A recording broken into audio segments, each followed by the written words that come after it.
Здравейте, пак съм аз. Реших да ви покажа още една от ползите от нашия зехтин. Това е една маска, която аз правя 2 пъти в месеца. И сега ще ви покажа точните съставки. Това е супена лъжица зехтин.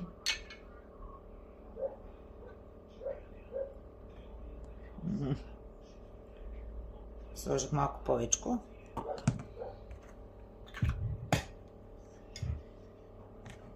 Чайна лъжичка мед.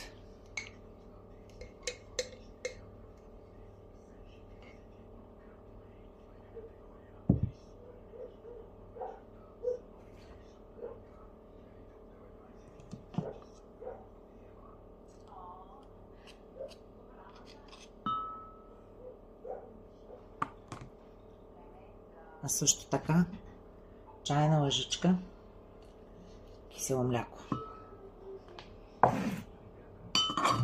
Всичко се разбърква до получаване на хомогенна смес, ако е възможно.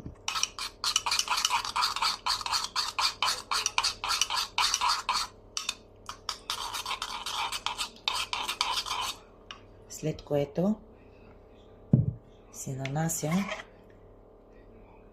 на почистено лице.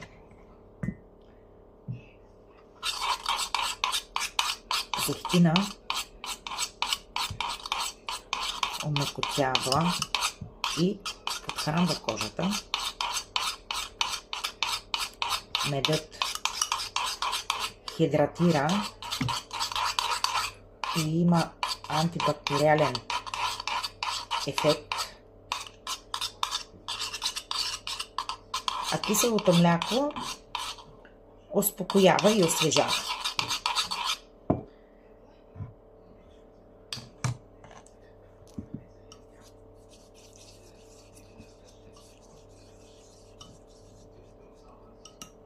След като разбиете добре,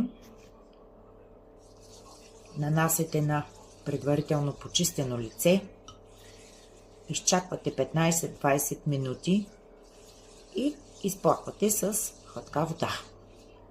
Връщам се след малко. Ето така изглежда след нанасянето на маската. А сега чакаме 20 минути и ще видим крайният резултат. И това е крайният резултат. Не че станах кой знае каква красавица, но поне кожата изглежда свежа.